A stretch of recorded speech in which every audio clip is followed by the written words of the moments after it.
Hi, welcome to our channel of IGNOU Audiobooks, Indira Gandhi National Open University, School of Management Studies, SOMS, Postgraduate Diploma in Financial Markets Practice, PGDFMP. MFP2 Equity Derivatives. Block-1 Introduction to Derivatives. Unit 4 Policy and Regulation.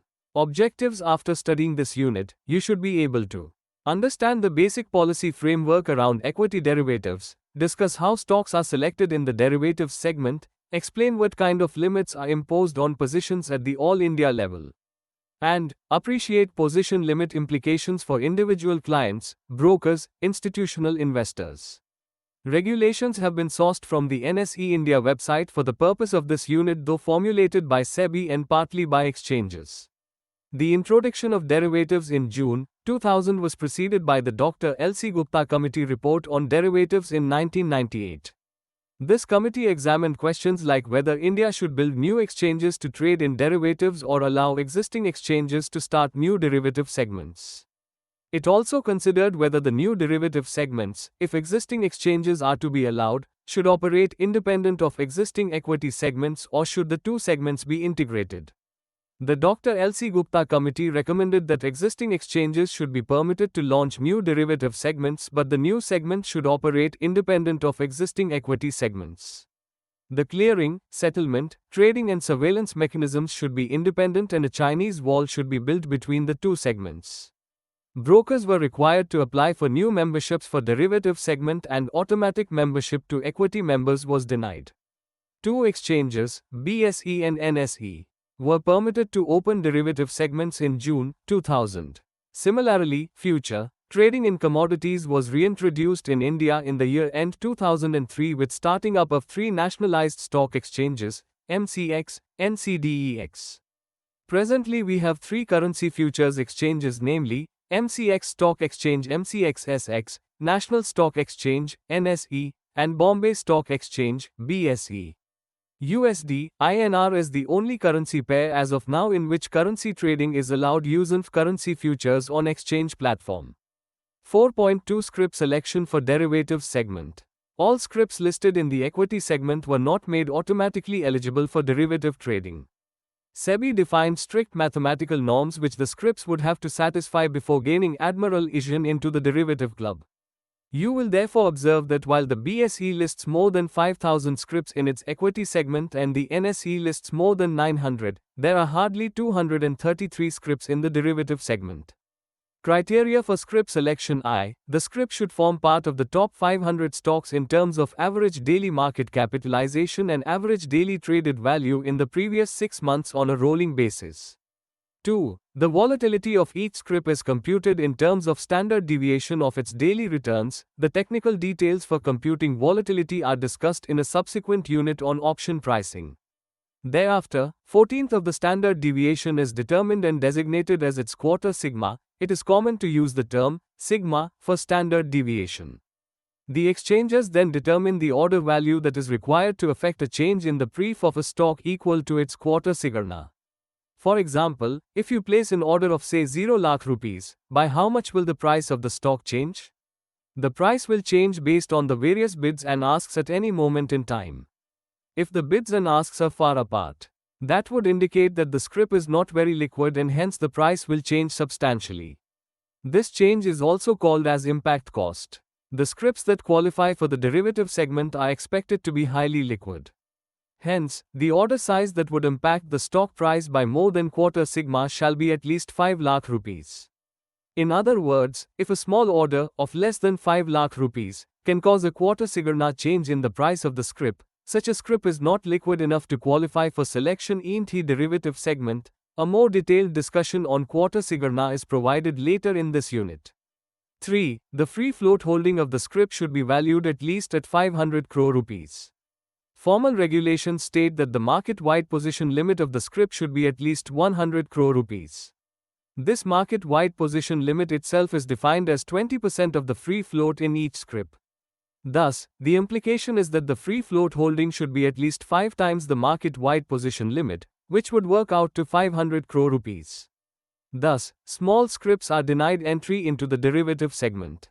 4. Stocks which have already been admitted into the derivative segment have to continue to fulfill some criteria.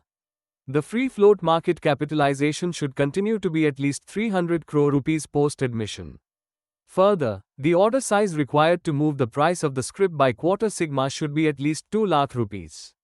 If a scrip fails to fulfill continuing criteria OFRs 300 crores, 2 lakh rupees is above for 3 months on a consecutive basis, the scrip shall be phased out from the derivatives segment. Fresh series will not be opened in such scrips. Once the scrip is phased out of the derivatives segment, it cannot be admitted again at least for 1 year. If the scrip fulfills the admission criteria in the future, such criteria will need to be fulfilled for 3 consecutive months. 4.3 Selection of indices to the derivatives segment. Indices which are traded on the derivatives segment should be such that stocks contributing to at least 80% of the weightage of the index should be individually eligible for admission into the derivatives club. Further, no single stock that is not eligible can have a weightage of more than 5% in the index. These criteria will be continuously evaluated every month, and if the index does not meet these criteria for 3 consecutive months, the index shall be phased out of the derivatives segment. Unexpired contracts will however continue to run till the date of expiry. 4.4 Computation of quarter sigma. The National Stock Exchange adopts the following procedure is adopted for calculating the quarter sigma order size. 1. The applicable VaR, value at risk, is calculated for each security based on the J.R. Verma Committee guidelines. This committee was appointed in 1998 by SEBI to provide risk containment measures for the derivatives market. The formula suggested by J.R. Verma for computation of VaR for margin calculation is statistically known as exponentially weighted moving average (EWMA) method. In comparison to the traditional method, EWMA has the advantage of giving more weight to the recent price movements and less weight to the historical price movements. 2. In the computation of value at risk, the first step is to compute volatility of the scrip. This volatility is also called standard deviation or sigma and is generally expressed as a percentage, say 5%. The implication of this number 5% is that the closing price of the scrip on the next trading day is likely to be within the range of 5% plus a 5% minus from today's closing price. In other words, the probability of a higher than 5% move from today's closing prices within a one-day horizon is low, generally 1% probability. 3. From this 1 sigma figure, of say 5%, a quarter sigma number is derived, which would be 1.25% in our example. Single quote dot. 4. From the order snapshots, taken 4 times a day from the exchange's order book, the average of best buy price and best sell price is computed. 5. The quarter sigma is then multiplied with the average price to arrive at quarter sigma price. The following example explains the same. Security Reliance Best Buy, in Rs. 2271.00 Best Sell, in Rs. 2272.00 Average Price to 271.501 Sigma 5% Quarter Sigma 1.25% Quarter Sigma Price, Rs. Average Price Quarter Sigma, 28.39.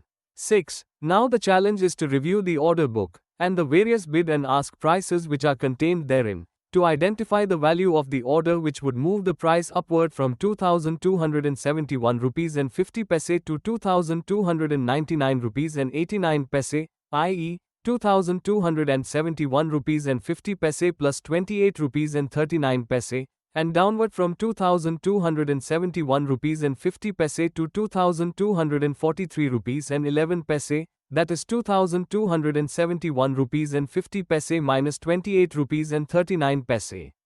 This exercise is carried out for all stocks at the rate of 4 snapshots every day for a 6-month period. 7. The median order size is then worked out based on all the snapshots considered together for the 6-month period. 8. Finally, the average of the median order sizes for the buy and sell side is computed, and this average is designated at the quarter sigma order size for that scrip. As explained in the earlier paragraphs, this figure should be more than 5 lakh rupees for the scrip to be considered liquid enough to qualify for inclusion in the derivative segment. 4.5 Permitted lot sizes. The value of the futures contracts on individual securities may not be less than 2 lakh rupees at the time of introduction for the first time at any exchange as per SEBI guidelines. The permitted lot size for futures contracts and options contracts are the same for a given underlying scrip. Thus, the permitted lot size is determined by the exchange by back calculation.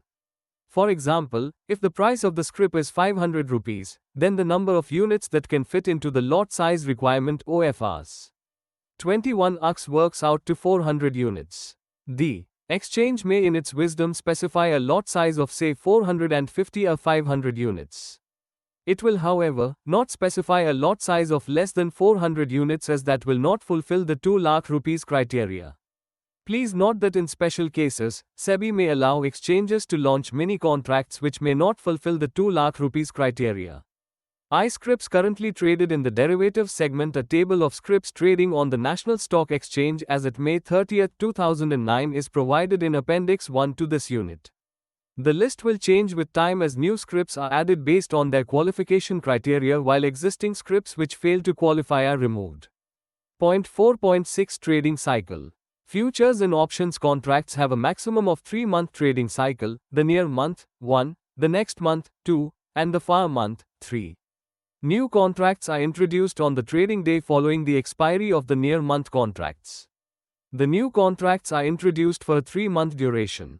This way, at any point in time, there will be 3 contracts available for trading in the market, for each security, i.e., 1 near month, 1 mid-month and 1 far month duration respectively.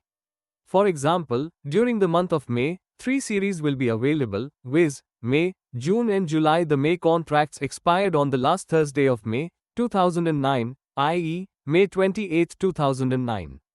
On Friday, May 29, 2009 exchanges will introduce August Series 50 that from this Friday onwards, 3 series of June, July and August will be available to traders. Expiry day futures and options contracts expire on the last Thursday of the expiry month. If the last Thursday is a trading holiday, the contracts expire on the previous trading day. Price steps. The price step in respect of futures and options contracts is Re. 0.05 i.e., 5 paise. Thus, if the price currently is 2,271 rupees and 5 paise, the next quote cannot be 2,271 rupees and 8 paise as a 3 paise interval is not permitted. The next quote can be either 2,271.100 rupees or 2,271 rupees. Base prices. Base price of futures contracts on the first day of trading, A. On introduction, would be the theoretical futures price. The concept of theoretical price is discussed in a subsequent unit on futures. The base price of the contracts on subsequent trading days would be the daily settlement price of the futures contracts. Price bands. There are no day minimum per meter maximum price ranges applicable for futures contracts. However, in order to prevent erroneous order entry by trading members, operating ranges are kept at 20%. In respect of orders which have come under price freeze, members would be required to confirm to the exchange that there is no inadvertent error in the order entry and that the order is genuine. On such confirmation, the exchange may approve such order. Quantity freeze. Orders which may come to the exchange as a quantity freeze shall be based on a notional value of the contract of around 5 crore rupees. Quantity freeze is calculated for each underlying on the last trading day of each calendar month and is applicable through the next calendar month. Single quote. In respect of orders which have come under quantity freeze, broker members are required to confirm to the exchanges that there is no inadvertent error in the order entry and that the order is genuine. On such confirmation, the exchanges may approve such order. However, in exceptional cases, the exchanges may not allow the orders that have come under quantity freeze for execution for any reason whatsoever, including non-availability of turnover, exposure limits. Order type, order book, order attribute. Exchanges allow the following order types in their trading systems for the derivative segment: regular lot order, stop loss order, immediate or cancel, spread order. 4.7 Position limits. As a part of risk management controls, limits are prescribed at various levels to ensure that trading and exposures are within control. At the market level, a market-wide position limit is first laid down. Under this overall limit, further specific limits are prescribed for trading members, mutual funds and foreign institutional investors. At the bottom of the position limit pyramid, limits are prescribed at individual client level. The actual positions are monitored vis-a-vis prescribed limits on a continuous basis and violations are penalized by exchanges. Market-wide position limits. Open positions on individual scrips are restricted to 20% of the floating stock. The open positions on futures and options are aggregated for the purpose of this computation. At the end of each day, exchanges test whether the market-wide open interest for any scrip exceeds 95% of the market-wide position limit for that scrip. If yes, clients and trading members are not allowed to take fresh positions in that scrip, they are only allowed to decrease their positions. Such securities are commonly referred to as banned in market language. Normal trading in the scrip is resumed only after the open outstanding.ng position comes down to 80% or below of the market-wide position limit. Alerts are issued to dealers in the derivatives market once the open interest in the futures and options contract in a security exceeds 60% of the market-wide position limits specified for such security. Such alerts are presently displayed at time intervals of 10 minutes. If it is found that any client or trading member has entered into fresh or additional positions during such ban period, he is penalized at 1% of the value of the incremental position subject to a minimum OFRs 5,000 and a maximum OFRs LYAC. The penalty is recovered from the clearing member affiliated with such trying members, clients on ATI day basis along with pay-in. The amount of penalty is informed to the clearing member at the end of the day. The market-wide position limit applicable to each scrip is published by the exchanges every month. The limits as applicable for June 2009 are provided in the Appendix 2 to this unit for your reference. Position limits for trading members, FIIs and mutual funds. Several sub-limits have been prescribed for trading members, FUs and mutual funds. These are discussed in the following paragraphs. Position limits in index futures contracts. Trading members, fee and MF position limit in all index futures contracts on a particular underlying index shall be Rs. 500 crores or 15% of the total open interest of the market in index futures, whichever is higher. This limit would be applicable on open positions in all futures contracts on a particular underlying index. Position limits in index options contracts. Trading members, fee and MF position limit in all index options contracts on a particular underlying index is restricted to 500 crore rupees or 15% of the total open interest of the R market in index options, whichever is higher. Further limits on FLALs and mutual funds are applicable as follows. A. Short positions in index derivatives, short futures, short calls and long puts, not exceeding, in notional value, the FILs, MFs holding of stocks. B. Long positions. In index derivatives, long futures, long calls and short puts, not exceeding, in notional value, the FIIs, MFs holding of cash, government securities, T-bills and similar in rudiments. Stock futures. A. For stocks having applicable market-wise position limit, MWPL, OFRs 500 crores or more, the combined futures and options position limit shall be 20% of applicable MWPL or 300 crore rupees, whichever is lower and within which stock futures position cannot exceed 10% of applicable MWPL or 150 crore rupees, whichever is lower. B. For stocks having applicable market-wise position limit, MWPL, less than 500 crore rupees, the combined futures and options position limit would be 20% of Apple I-Cable MWPL and futures position cannot exceed 20% of applicable MWPL or Rs. 50 crore whichever is lower. At the level of the sub-account of FIIs index futures and options, a disclosure is required from any person or persons acting in concert who together own 15% or more of the open interest of all futures and options contracts on a particular underlying index. Stock futures and options, the gross open position across all futures and options contracts on a particular RLYING security, of a sub-account of an fee, should not exceed the higher of 1% of the free float market capitalization, in terms of number of shares, or 5% of the open interest in the derivative contracts on a particular underlying stock, in terms of number of contracts. These position limits shall be applicable on the combined position in all futures and options contracts on an underlying security. Limits applicable to trading members, FIIs and mutual funds for JUC 2009 are provided below for your understanding. Computation of POSIT fund limits. The position limits would be computed on a gross basis at the level of a fee and on a net basis at the level of sub-accounts and proprietary positions. The open position for all derivative contracts would be valued as the open interest multiplied with the closing price of the respective underlying in the cash market. Client-level position limits. The gross open position for each client, across all the derivative contracts on underlying, should not exceed 1% of the free float market capitalization, in terms of number of shares, or 5% of the open interest in all derivative contracts in the same underlying stock, in terms of number of shares, whichever is higher. These limits are also published every month on the websites of exchanges. The limits for June 2009 are provided in Appendix 3 to this unit for your ready reference. 4.8 Summary. The unit has explained the basic understanding of the policy framework for equity derivatives in Indian market and basic criteria to select scrips to be traded on in derivative segment. The unit also talks about the limit and how they are imposed at various levels in equity NF. Brokers, institutional investors and mutual funds. Thank you.